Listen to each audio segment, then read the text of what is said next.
All right, setting it up.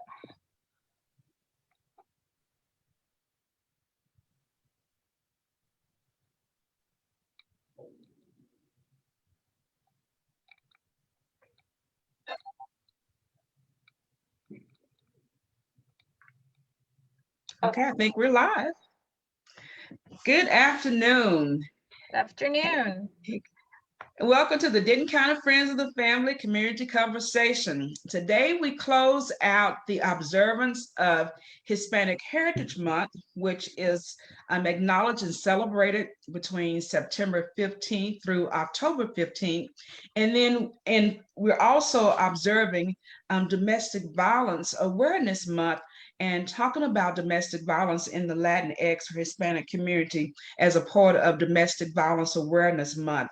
And our theme this year for this month is hashtag take a stand. And so I'm here with a group of wonderful women who are all committed to taking a stand against domestic violence. And we're going to tell you a little bit about that.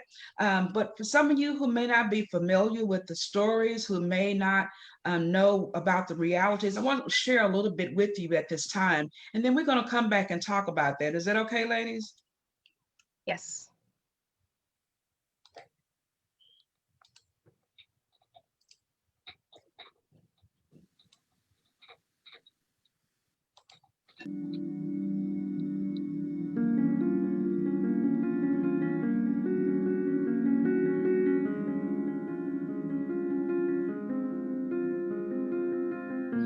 Estaba pasando por una separación del papá de mi niña, que estaba viviendo ya por 12 años con él. Él tomaba mucho y siempre cuando llegábamos de trabajar con mi niña, lo encontrábamos tomado en un aspecto muy mal. Entonces dije yo, esto no puede continuar así.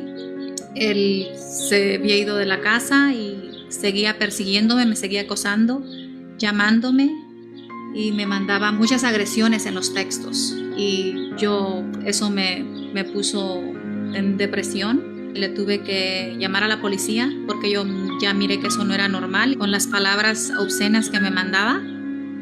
Y yo siempre les he demostrado mucha fortaleza, pero llega el momento en que no se puede vivir más así y se nota. Mi niña, ella también no me demostraba, pero ella sí lloraba y yo la notaba que eso le estaba afectando. Entonces dije, no, yo no quiero esto para mi niña, yo no quiero poner como un alto y buscar ayuda, porque yo sabía que sí existía ayuda, pero no llegaba con las organizaciones, yo creo, correctas.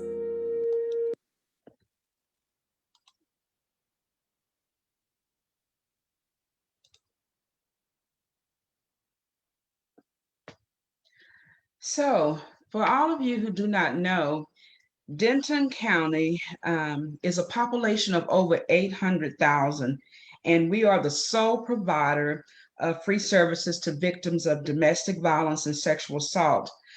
So we want people to know that we are here and that we have been here for 40 years. We just celebrated our 40th year anniversary. We opened our doors in September of 1980. And we have been providing compassionate, comprehensive services, some of which that we will discuss today with our panelists. Again, with our focus being on our services to our clients who are Latinx or identifies as Hispanic, and Spanish is their first language. So I want to thank all you who are here with me on the panel. I will introduce you in the order that we'll come back around and talk. We have Veronica Rodriguez. She is the outreach specialist at services at the outreach office. I think you may have been the longest. We're the longest. You're the one that's on the panel that's been with the Friends of the Family the longest. So you have a lot. And I'm going to keep on going. And you're going to keep on going. Good, good. We have Alicia Cabral. She is a bilingual advocate. We have Elia Najarro, who is one of the bilingual community educators. We have Nadia Rosales, who is a community resource coordinator and helps with transitional housing. And then our guests from outside the agency are two women who I have had the pleasure of talking with and being a part of some of our outreach engagement, and that is the president of the Hispanic Women's of North Texas, the Denton chapter, Daisy Garcia, and then Desiree Padron, who is also a member of Hispanic Women North Texas, the Denton chapter. So thank you all for being here. This is just going to be a conversation that will empower those of you who are watching on Facebook to know about more about our agency, what we've been doing for 40 years, and how we serve our Spanish-speaking population, our Latinx clients. And as we said, our services, we provide compassionate, comprehensive services. And so you're going to hear a little bit more about that today. And I want to begin with you, our longtime person on staff, Veronica. Veronica is the first person that sometimes people see or talk with to get services from the agency. And I'm sure that the video that I showed is a familiar story, as we have talked about this before. So tell us a little bit about your role and being usually that first point of contact, and what does it mean to be outreach services specialist? Well, thank you for having me. So for one, I know that it's sometimes hard for our Spanish community, our Spanish speakers, to actually come to the agency, call, and sometimes say, I never knew this agency was there. They walk through these doors, and sometimes some of them are a little scared or a little frightened to come in or even come to the window. So it's my ability, my compassion to actually, even walk out of my office and just walk to them and greet them to come in to the agency. Because I feel like that's the hardest thing for our clients, is actually making that phone call, is actually walking through those doors, is actually asking for help. And that's what usually I do there at the office, either by phone or if they come into the agency. Once they call, what we'll do is we'll set them up for a phone screening intake. Due to the COVID-19 right now, I know the agency is temporarily closed, but we still are providing all these services for our clients. And we basically, when they call, what they'll do is I'll ask them, basically the first thing, are you a victim of domestic violence or sexual assault? Some of the times, some of the Spanish speakers are usually to the point of, you can't provide me services because he hasn't hit me. And that's where I need to literally tell them, well, domestic violence doesn't necessarily mean physical abuse. It's also emotional, verbal, mental abuse, financial abuse. And that's when they say, you know what? Yes, I am. He has done this. What we'll do is I'll provide them information about the agency. I do always let them know that services are free, because the first thing they'll say, I don't have any money, I don't have any insurance. No, we don't need that. The only thing you'll receive from our agency is support from all the staff members that we have. Once we talk a little bit about what's going on, I don't go so much into detail with the clients.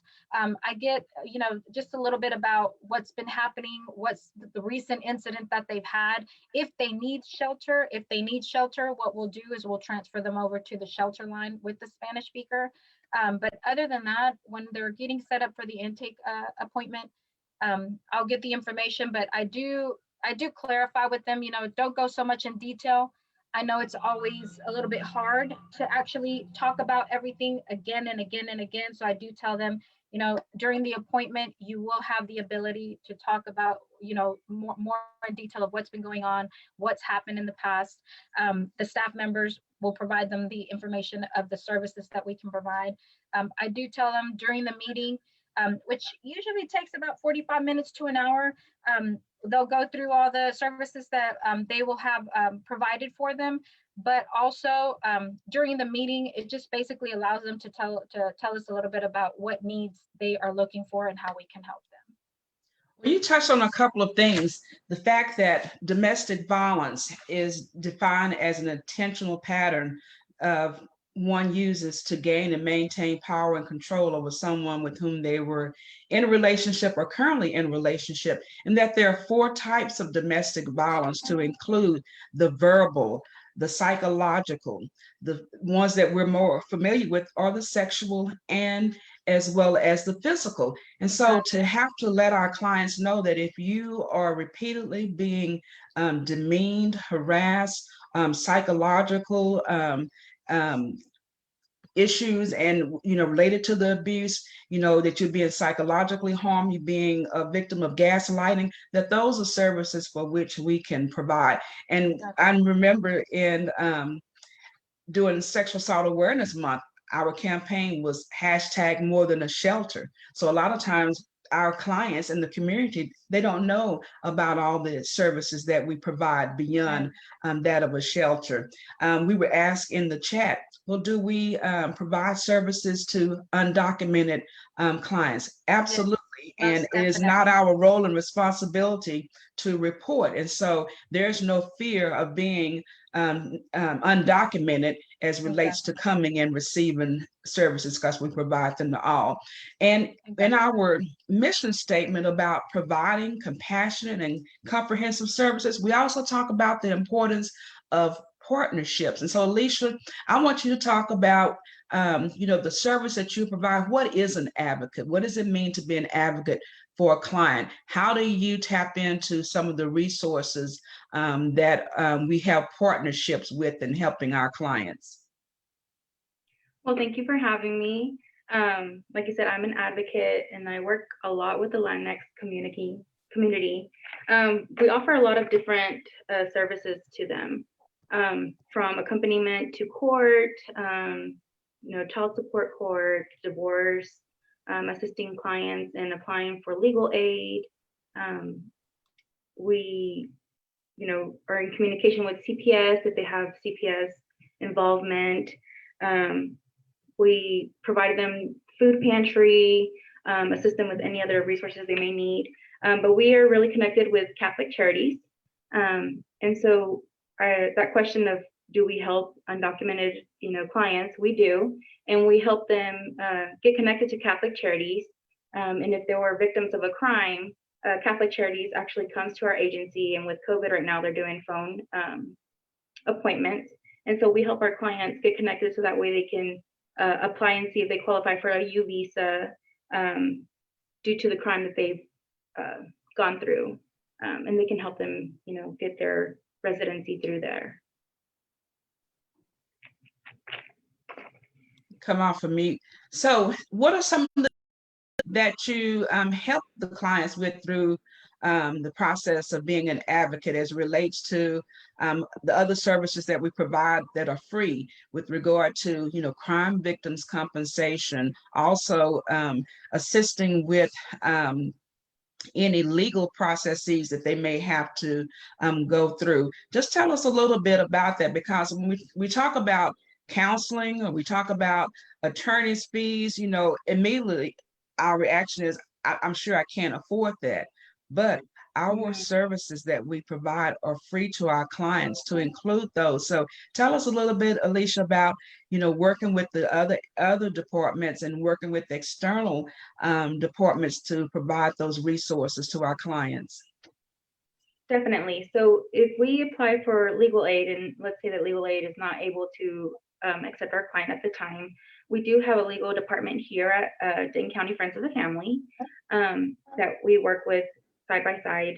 A lot of the times I'm the translator because our Spanish speaking clients think, oh, well, I can't get assistance because I can't speak English, or they won't understand me, or I can't pay for it. Our services are free, and we do help them with the translation and filling out any applications that they have, whether it be for custody, divorce, or any other things that they may have. We also do provide a legal clinic, just so if they have some questions and they're not ready to take that leap into getting a divorce, but they just want to know how the process works. We do offer a legal clinic in Spanish that our clients are able to attend as well. Awesome. Thank you so much. If we don't have the resources, we always try to find one way or another to help our clients. Awesome. Thank you, Alicia. We'll probably come back to you to share a little bit more. next, I want to give Elia an opportunity. She's one of our newest staff members to tell us a little bit about your role as a bilingual community educator, also in working with our clients who have CPS cases, and what you have gleaned from being in this position, and how the importance and the benefits of being able to speak to our clients who are going through advanced, especially within their first language. So my role in the agency is to offer classes to our clients to talk a little bit more about what domestic violence is and how it looks. As Veronica was saying, a lot of them think that domestic violence is having bruises or being injured, and it's not always like that.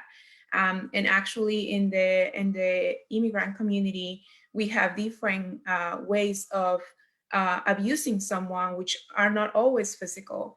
And the materials are available in Spanish. However, as you said, Cassandra, like having not only someone who can speak their language, but who can understand a little bit more about their culture, being myself Mexican, it's nice for them to know that there's someone who will understand their background or have an idea of their culture, or things that they are going through that might be specific to these communities especially. I feel that it's also easier to make connections, to have a relationship, and build that trust between us, and be able to talk about more things, like asking questions as, if I am undocumented, can you still give me services? I feel like they are more likely to communicate with someone who looks and sounds more like them than with anyone else, which is great. I don't know if I answered all your questions. Yeah, tell us a little bit about too. We haven't had an opportunity to do so because of COVID-19, and that is we go into the schools and we make presentations as early as pre-K all the way to adult communities. And there are times when we have to provide and offer those programs in Spanish. I know several months ago, I had the opportunity to make a presentation to Spanish-speaking parents. And so the reality was that one of the organizers had to translate for me, but the program went well because you touched on an important point about, being familiar with the culture. We talk about having a sense of cultural humility. And so because of my having worked within the Latinx community and with the culture, it was still relatable. And so not only is the language important, but also having some relatability based on either your own personal experiences, navigating in and around the community, or just entering into that lifelong process of cultural humility, which is so important. And it helps to sustain us, not only professionally and personally, but for the community that we serve. So thank you for making reference to that, Elliot. So we're going to swing around to Nadia, because Nadia is one of the new staff members, and we've talked a little bit about her role as a community resource coordinator and what that means about as we interact with each other, as I spearhead outreach in the Latinx community. What do you see as things that we can do within your position? And that position is housed within our marketing and development department. I hope each of you had an opportunity to see and participate in our 40th gala. So Nadia was part of the work that went into us having our first time virtual gala in observance of our 40th anniversary. So Nadia, let us know what your thoughts are and what you see down the road. Yeah, absolutely. So I think going back to cultural humility, because that is really important. One thing, I'm so thrilled to work for an agency that has so many employees that are Latinx. I think it's incredible, and I think that should be reflected in our marketing materials as well, so that people know, like, hey, if you come here, you're coming to, like, your face is reflected in our agency, which I think is so important.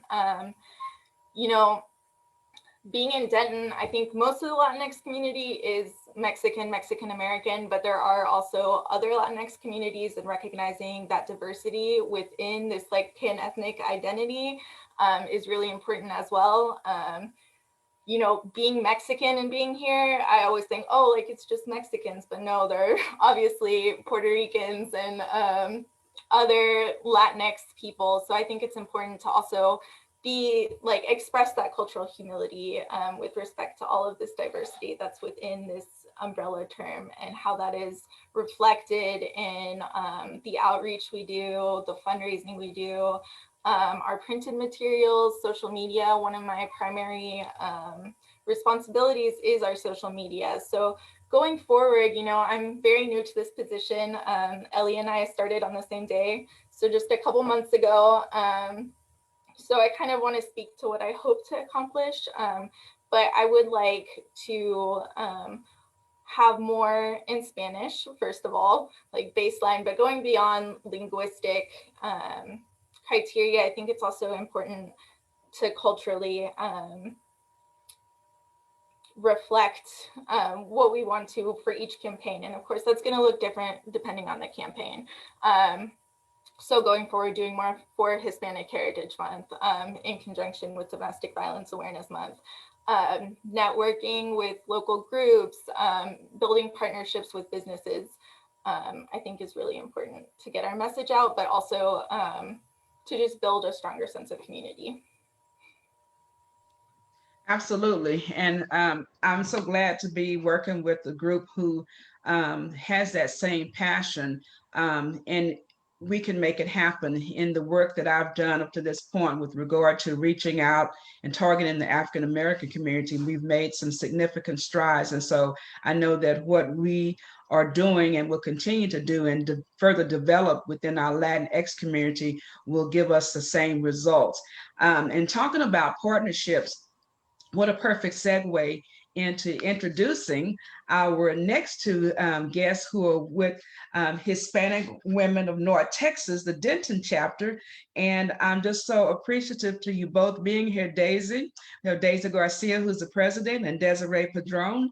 And just want to hear from you about some of the things that you have going on. You know, what can we do as an agency to even strengthen our partnership? I was just really had a great time in visiting and making a presentation to your chapter a few months ago. And so we'll hope to do that again. And Daisy, we have some connections with shared events at NCTC, and Desiree, we have an upcoming opportunity as well. But tell us a little about Hispanic Women's Network North Texas and what it is that you do, and what is your plan or things that you've talked about with regard to increasing the awareness about domestic violence within the Latinx community?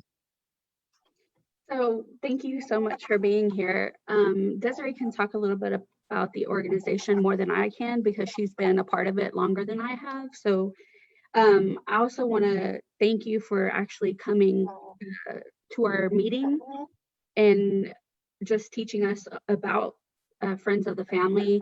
We learned so much. I didn't know what the protective order versus a restraining order was. Like, I learned so much that can help the people that I know, whether you're Latinx or not. Like, thank you so much for building this connection. Thank you, Daisy. So I'll just give a little bit of a background about HWNT. So we are the Hispanic Women's Network of Texas, but more specifically, Daisy and I represent the Denton chapter. So HWNT, we're a nonprofit organization, and our purpose is to promote the advancement of women in public, corporate, and civic life through education, personal and professional development. We have 8 chapters statewide. So if I can remember everyone correctly, it's Denton, Dallas-Fort Worth, Corpus Christi, Austin, San Antonio, RGV, and El Paso. And we're currently working on building a Houston chapter as well. The entire purpose of our organization with regards to the Denton chapter is we just want to build a foundation and an opportunity for women who identify as Latinx or having Hispanic background we want to offer them an opportunity to just interact and network with other women who identify the same within our community here in Denton. However, I do want to stress that our organization is open to all identities. So no matter what identity you may identify with, we would welcome you into our organization. I think our biggest activities that we like to do within our organization is we promote different types of workshops that align with professional development. So professional development, meaning networking. We try to do public speaking as well, because that's kind of a hindrance. Let's see, we also work on personal development. We'll have different types of activities as far as socials, because sometimes it's a little hard to get to know people.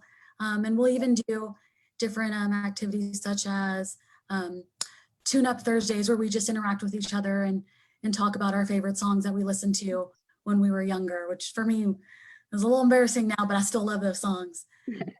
As far in regards to activities that promote awareness to domestic violence, openly, our first activity that we did was with Denton County Friends of the Family with you, Miss Berry.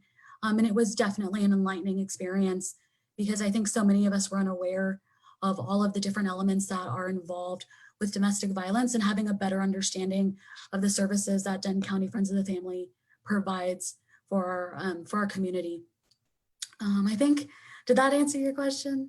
Yes.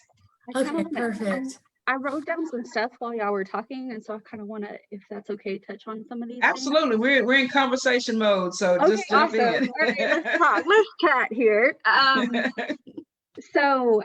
Yeah, so again, if anybody wants to join, just email hwntdentonchapter@gmail.com.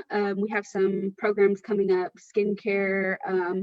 We also have mental health program coming up in November and so forth. Financial planning. We have some pláticas with the women across the state of Texas. So you actually get to network with other women outside of Denton. But yeah, so I wanted to touch base on, I mean, I know that Denton itself is about 20% Latinx, and although a lot of us, you know, may not be solely speaking Spanish, I really appreciate that you all have that in mind, just because I know growing up, I was the first generation. So like my parents were directly from Mexico.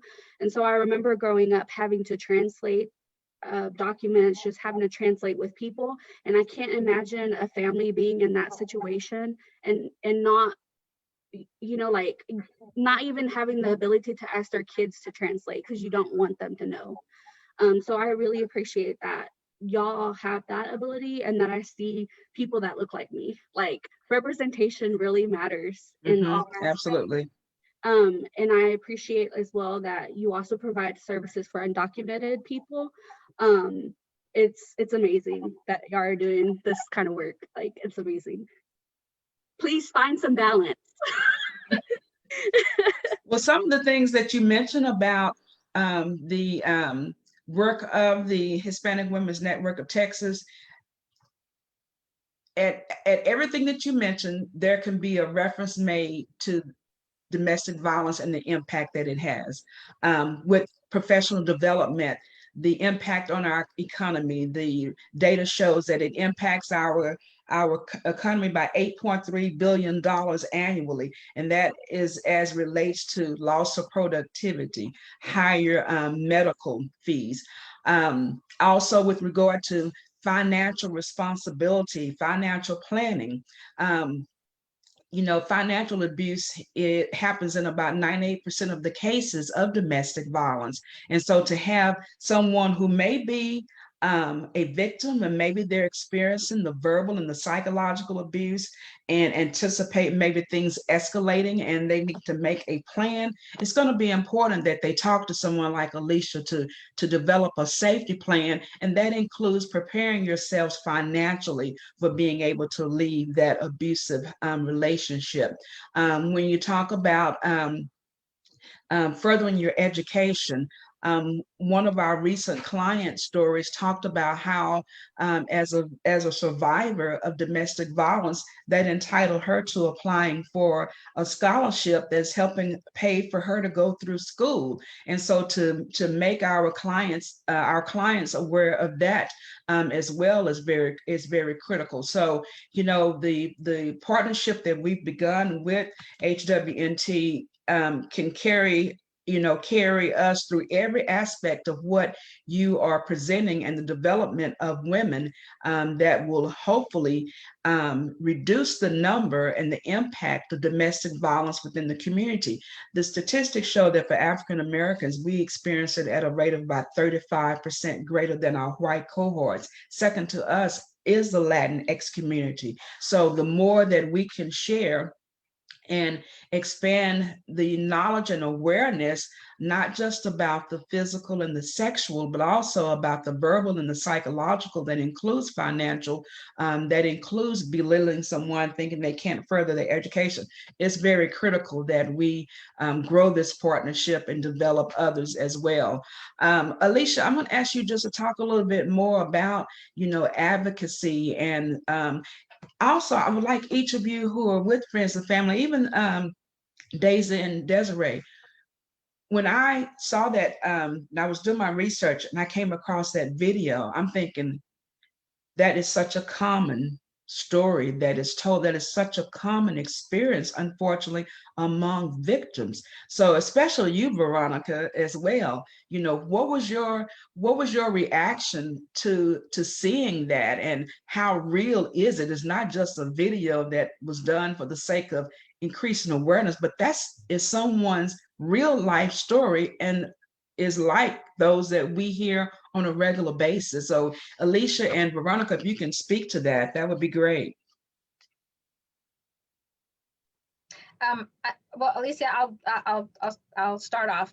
I can relate with what Daisy said and what she was mentioning, that there's a lot of clients that usually, on that video, there's a lot of clients that'll speak up, and they'll actually say they're scared to even come to an agency or come to the organization because they feel in fear that either the husband, the partner, the boyfriend, the fiance will actually threaten them. I'm going to call INS. You won't be able to do it on your own. You don't have a driver's license. You don't have a social security card. And that's when I start telling them, it's the power and control. Don't fear. We have different, we have different resources, different organizations that we work with. The main thing is you making that phone call, asking for help. We will direct you to the organization that you need, to the to the agency that will provide those services. There's so many phone calls that I get exactly like that video, stating they don't know what to do. They didn't, and they start asking. And it's so good that I feel that all the offices, doctors' offices, hospitals, lawyers' office, even regular offices, even if we could go into the stores. So these, our Spanish community can actually already know for a fact that the agency is there to help them. There's so many that literally say, well, I saw a lady in the store and she saw that I was crying, or she saw that I was struggling. She came by and she told me, you know what, go to this agency. This agency will help you. Make this phone call. They'll have brochures. They'll even have sometimes business cards of advocates, counselors, the main office, the marketing department, anybody. They'll have that business card and they'll pass it along. So it's, it's like a pay it forward. I received that help. I'm sending this Spanish speaker to you to receive that help. And a lot of the Spanish speakers, they will actually say, well, my friend, directed me to you. Well, and that's where we confirm, we don't confirm or deny a client, and we do tell them everything's strictly confidential. And they actually say, this lady, I don't even know. She just came up to me and she said, here you go. You will get help here. You will be safe. You will have that support. You will have that compassion. And I feel like that's very important for our Spanish community to know that they're not alone. Whether you're undocumented or not, we will definitely help you. I do tell them, it's not gonna be an easy process, but you will have the support of the agency. Mainly, they usually say, well, my husband has an attorney. Well, honey, don't you worry. You have the agency to help you. You have the agency to back you up. You are not alone. So for me, it's so great to actually tell them that and to actually hear them express themselves that, you know what, I was ready to give up. I'm like, no, ma'am, you are not ready to give up. We will not allow you to give up. So for me, it's to the point where if I have to, fight off, if I have to make sure for you to come through those doors and receive that help, I am all for it. I'm there.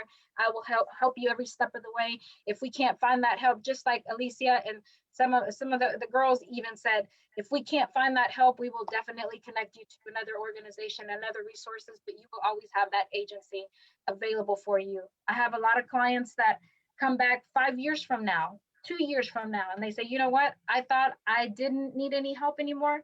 I'm back. I need the help. I need the counseling. I need this.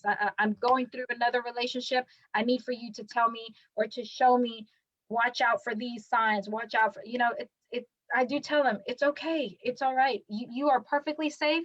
And it's always wonderful to actually, for you to say that you need that help, because honestly, I do always tell them, answering picking up that phone, coming through those doors, that is always the hardest part, for you to say that you need help. And most of the time I'm always telling them, again, you're not alone. We're here to support you and to help you, whether there's not a Spanish speaker at the front, but we will have one available for you. Absolutely. Thank you. As you who are watching can tell, Veronica takes this seriously. She's passionate about this, and it speaks to the fact that we all are. The whole thing about partnerships with people external to the organization, are necessary, but to be able to have a network within the organization that will work together. I think Elia had a text message from one of the other community educators saying, well, we need some more brochures in Spanish. We need some more literature in Spanish.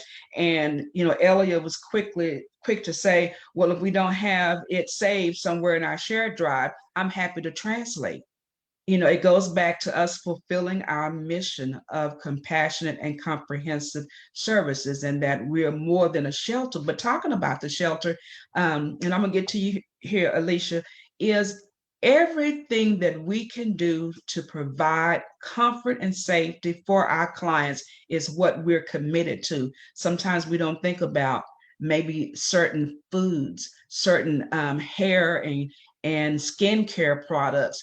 And I'm always happy to get a request from shelter to say, we have some clients that are saying that, they need this and other to feel like they're, at home, because for them, our clients, shelter is their home for them. Those of us who work here, we get to go to our homes, but for the clients who are in shelter, that's their temporary home. So everything that we can do to provide a sense of home for them, we work to do that. So, HWT, we might say, well, we have some of our Latinx community saying that, we need more of this, that, and other. Can you help us do a drive for that?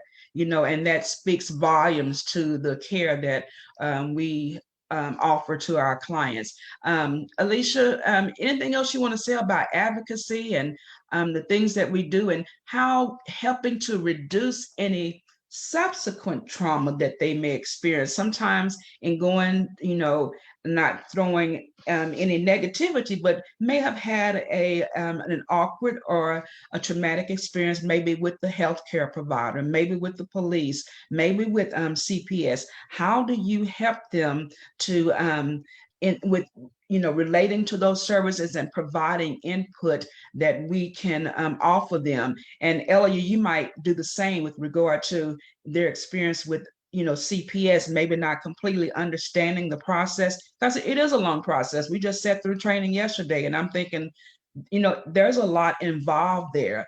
And, I'm having to deal with that on top of the trauma of being a victim. So how do we fulfill that compassionate, comprehensive services in those times? Well, I just want to say that as of right now, so far this year, we have 356 Spanish-speaking clients that have identified as Spanish-speaking clients. And so when dealing with outside agencies, a lot of, well, what I've run into with the clients that I've worked with is a lot of the Latinx community clients will say, well, what if they don't believe me? Or they get victim blamed for not calling help as soon as they should have. And a lot of the clients I've worked with are scared to call for help because, one, the language barrier. I've had to be the translator for a lot of my clients with like the different police departments or with the DA's office and vice versa, because they're scared of calling because of that language barrier, or they're scared of calling because, well, I'm undocumented. What if, they call immigration on me? Because this is what my abuser told me. And so my job as an advocate is to let my clients know, like, hey, I'm here regardless of what you decide to do. If you decide to go back with him, I'm still here to help you. If you decide to leave your abuser, I'm still here to help you. We're not here to judge anybody. We're not here, to post blame on anybody, but we're just here to make sure that you're safe in whatever decisions you make. And just let them know that we believe them. And, it's never just because they didn't call for help at the first time, but we're still here to help them. And they can refuse our services, but we're always going to be here. And there's not, a deadline for them to come back to us and ask for help. Like, we're always just a call away, an email away. They can come up to our agency and say, hey, I'm needing this. Or like, I work a lot with Nadia, because like you were saying, our shelter clients, they ask for things to feel like home. But we've had other clients that we've helped, move into new homes, and they're saying, well, I need assistance, just getting this stuff for my home. So I reach out to Nadia and say, hey, I have a staff request. Can you get me this for my client? Like a refrigerator. I had a client that needed a refrigerator. And so we just reach out to our community and just ask for everyone if they can help us, help our clients feel more at home in their new homes or wherever they are that they're staying at. Awesome. Thank you. Elliot, anything you want to say about working with advanced clients and helping with regard to any maybe necessary translations, and anything about the statistics about the Latinx community that you'd want to share? Well, working with clients, as Alicia said, making sure that they know that you are there to believe what they are telling you, that you are, as I always tell them, you are on their team. That makes them feel so much better about coming to us and talking to us, knowing that the decision that they took will not be judged. That is just helping them to start just going through the process. Working with CPS can be hard, and it's a lot of explanation, and also a lot of, as Alicia said, letting them know that because they're undocumented, that doesn't mean that their kids are going to be taken away, that we need to work together to make sure that their kids stay with them at home. And I feel like once you open with, we are here to believe you, they are more like they are relieved to know that they can tell you and talk to you and look for you for help. And that is an awesome part of working with this agency. Talking about statistics, the domestic violence is not always reported just because of the culture, but when it is reported, the numbers don't look as high. However, most of our victims suffered rape, and they didn't know that it was rape just because it was by an intimate partner and they thought it was part of marriage. Also, we know that 77% of Latinas explain that sexual harassment happens at work and is one of the biggest problems they have. Or farmer workers, they are 10 times more likely to be sexually harassed at work. And this is just because of their immigration status. And also 34% of Latinas will suffer domestic violence or sexual assault during their lives, which is a big number. Right. If you, the overall statistics is that 1 in 4 women will be a victim of some type of relationship violence in their lifetime. So that would mean 2 of us on this call. That would represent 2 of us, which is too many. So we want to continue to, increase the awareness, continue to promote the services that we provide. This is, again, Domestic Violence Awareness Month, and we have a couple more events that are happening this month. But Daisy, I'm going to give you an opportunity to share those that you have coming up, and would and you sharing that it represents an invitation for everybody to participate. So tell us a little bit about that. Yes, definitely. So we actually invited friends and family this evening. I work at North Central Texas College. We're having another Facebook Live event tonight at 7 p.m. We've also invited other local agencies that help within our service area. So they'll be talking a little bit more about the meaning behind it. We have our chief of police also on the panel, so she's going to be talking a little bit about the law enforcement part of it as well.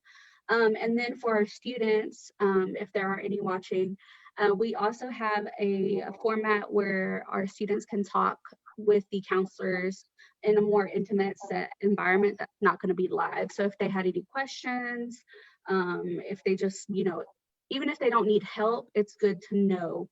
It's good to advocate. It's good to increase knowledge and help provide those resources for other people as well.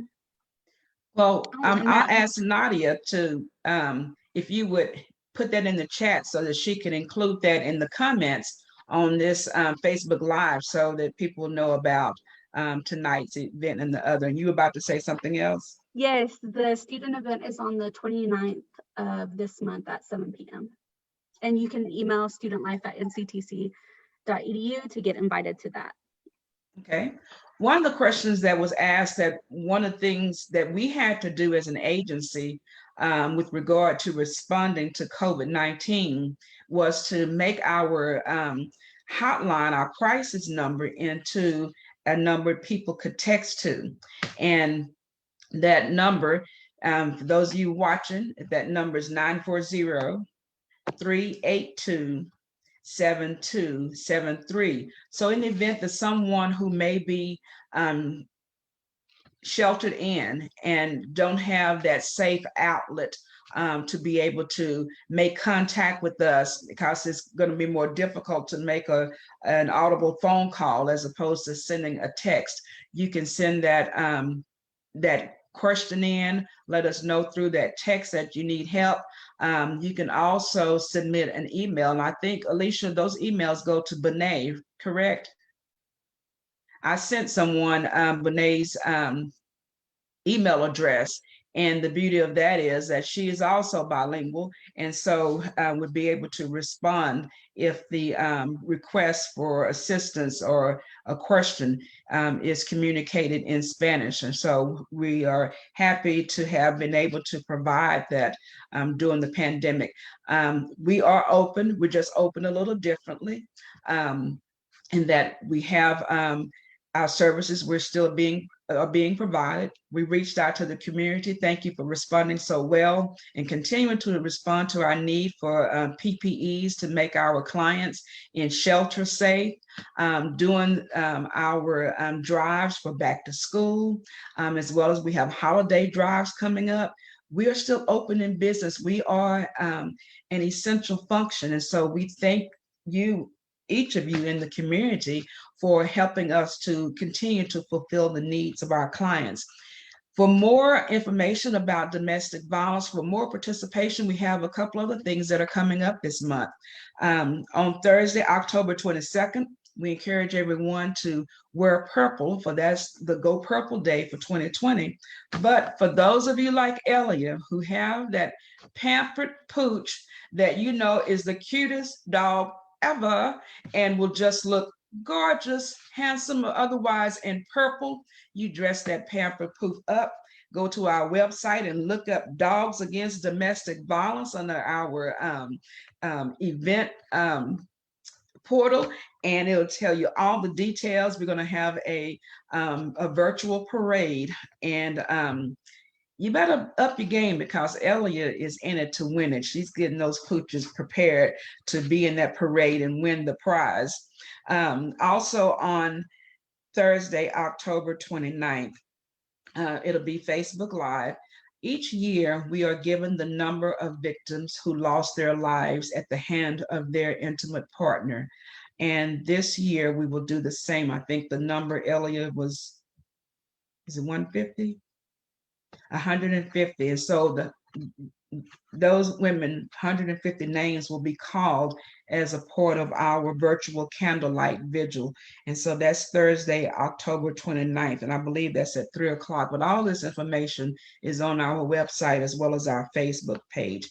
If you say, well, I really want to make a difference in, in politics to assure that our agencies and like ours continue to get funding and the necessary resources, we have the Purple Postcard Program that you can find information about that.